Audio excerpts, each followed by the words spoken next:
Hi traders, it's Amelia Bordeaux from Market Compass.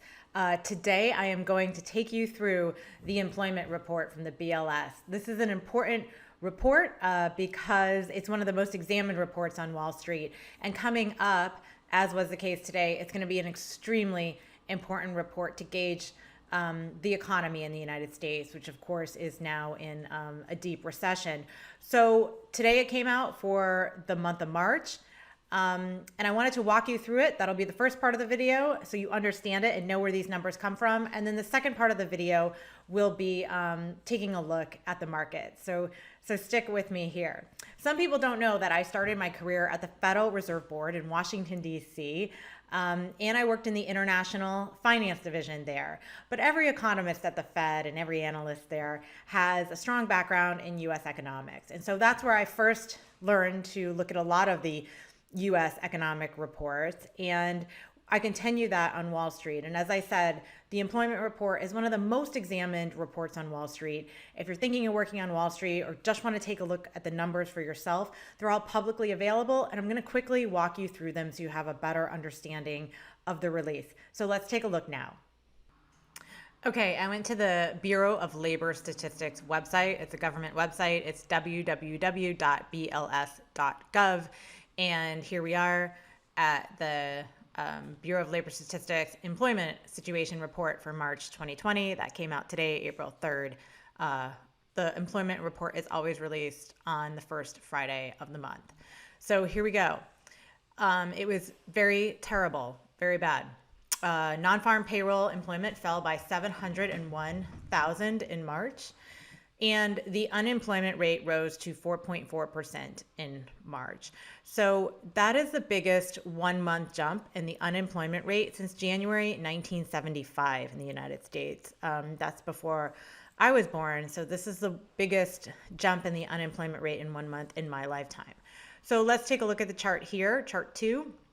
This is in thousands. This is the month-to-month change graphed in the headline non-farm payroll number. So it fell 701,000. You see that here reflected on the chart, just the massive drop off. Here is the unemployment rate on chart 1, and you see it just, I guess, surging higher to 4.4%. So the BLS also puts in the first paragraph, which is really instructive. If you're just going to read one thing, go to the bls.gov website, look at the two charts on the front, and read the first paragraph. I'm not going to say that's all you have to do, but that's where a lot of the important information is.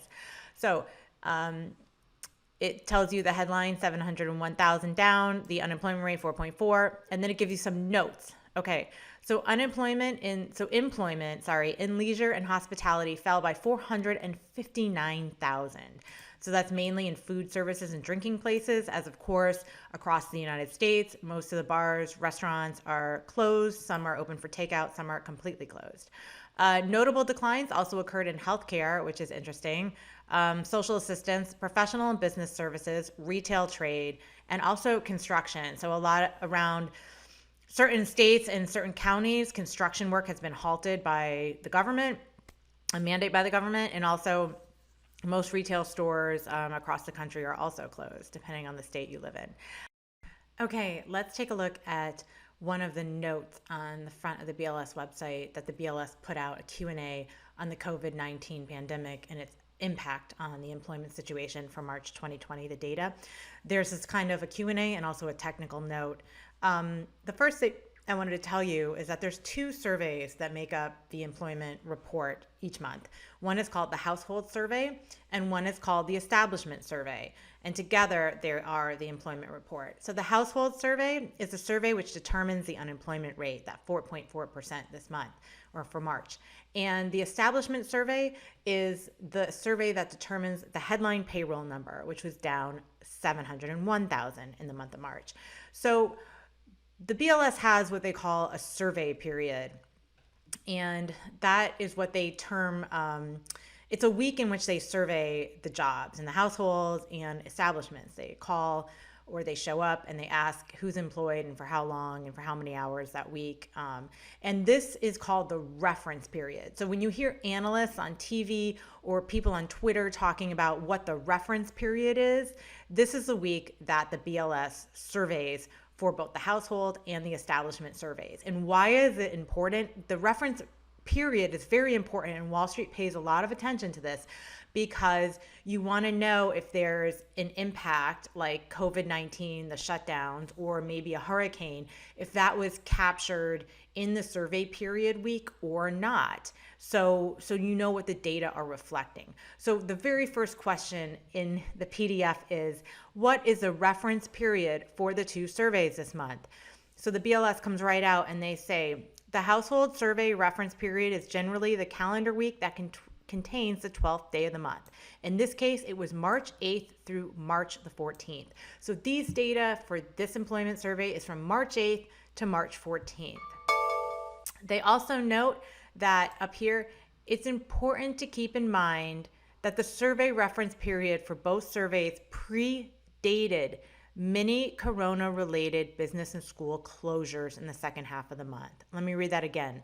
The BLS is telling you it's very important to know that for this March employment report, the reference period predated, so it doesn't contain many of the coronavirus-related business and school closures, which took place after the reference period in the second half of the month.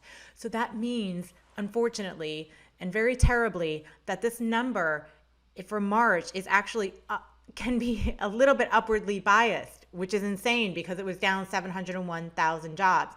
The BLS is telling you it doesn't capture a lot of the shutdowns. So we know that next month, the April report will be very, very bad. I wanted to take a look at industry by industry. Now, the BLS and this PDF goes into great detail on industry losses. So you can see what industries are hiring, almost none, what industries are losing jobs, and to the extent where they're losing jobs. So the greatest impact of coronavirus on the job market, which sectors are losing, which industries are losing the most jobs. And so this is summary table B. This is the establishment data survey, the survey that determines the payroll number. And this is a basic table. If we look at table B1, that is very, very detailed, okay? But we'll just go over the basic one for now. I think it's all we need to know. Total non-farm payrolls. So this is a month-on-month change in thousands. Total non-farm payrolls here was down 701,000.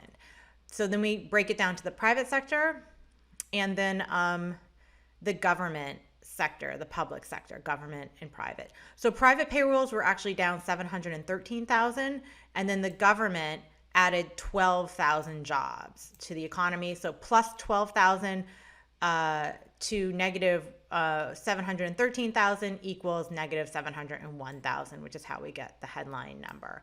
And if we look here, it's private service producing jobs that lost the most, obviously. They're down 659,000.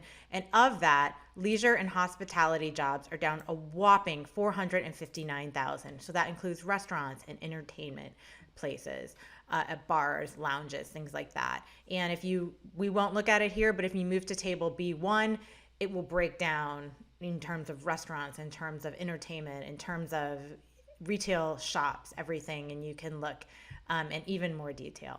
But I just wanted to show you this. This is on the bls.gov website. This is actually the actual employment report. It's free and publicly available on their website. Let's turn now to the market. Here we have the US dollar index.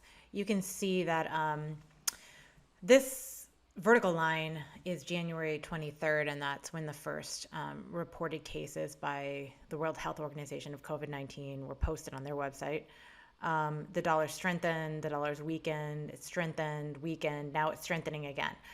It's been a roller coaster ride, wild swings in the dollar index.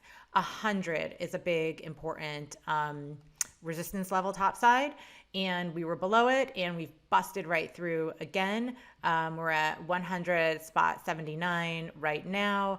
There's no reason we can't go higher. We'll probably taper off a little bit into the close. People probably like, especially on payroll Fridays, a more quiet second half of the trading day. You don't want to hold a position as a shorter term or retail trader, through the weekend, not in these markets for sure. Here, more historically, you can see the strength of the US dollar index. Here's that important resistance level 100. Back in the financial crisis, the dollar really strengthened, but we were sub 90 then. We did break above 100 in 2016, and that was due to Brexit, when Brexit dislocated global financial markets. And now here with the coronavirus, we're well above 100 again. At one point, we were at 102, and now we're sitting, as I mentioned, right above 100. So I always watch this 100 level more in the near term. It's a critical resistance. Here we're looking at the US dollar index again, the red and green line against Dow Jones Industrial Average. You can see that when Dow was tanking and we hit that low on the 23rd of March, the dollar strengthened. It was real risk off, real flight to safe haven for the dollar. That kind of reversed, and now the Dow isn't near its lows today. It's off, and the dollar strengthening. And I think that still has to do with where in the world do you want to be right now? When the U.S. is heavily in recession as it is, the rest of the world is usually worse off. And certainly we're seeing recession in the United Kingdom, probably coming to Canada, Australia, and New Zealand, who are hit not only by the U.S., but also by China growth slowdown. So it's not too surprising to me that the dollar is still strengthening. It is a safe haven.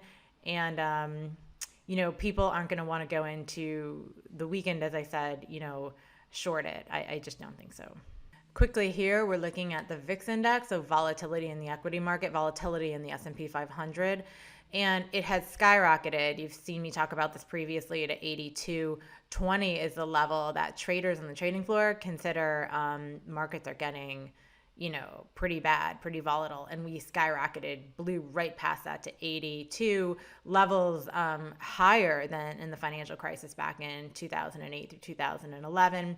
And we've come down, we've backed off. We're now at 48.85. So it's good that volatility is backing off. I just think the market's in a waiting period to see when, unfortunately, the spread of coronavirus, the rate of infection will start dropping globally, especially here in the United States, as these are U.S. equity markets, but certainly we're watching Italy, the U.K. There's concerns about Japan and a second wave of coronavirus coming to Japan, at least in today's headlines. This is Friday, April 3rd.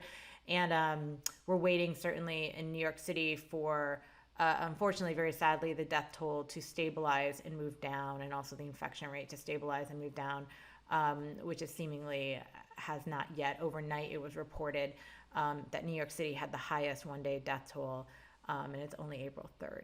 So, it was such a shock when the closures were coming and when the virus was spreading that we got to 82. That was like this period here. This is the second half of March after March 14th, which the BLS references was the end of the reference period. And they said that most of the closings came after March 14th. And so that's reflected here in this huge, jump in volatility, capturing the initial onset spread of the virus here in the United States and the initial onset of a lot of the closings, the more dramatic closings. And now we're tapering lower. It makes a little sense. I don't think we'll taper lower until, as I mentioned, the infection rate stabilizes and starts to recede, and also the death toll. So this is very, very unprecedented times, very strange. I'm even mentioning those words on a market chat, a market video, but there we are. But so we are seeing vol recede. It's just still well above that 20 level. So things to watch. The wild swings in the dollar, pay attention, and also the level of volatility in the market. Thank you for your time. You can find me at www.marketcompassllc.com. You can follow my stories. They're mostly tracking the closings that are going on around the world at Market Compass on Instagram and my Instagram story. I'm at Amelia Bordeaux on Twitter.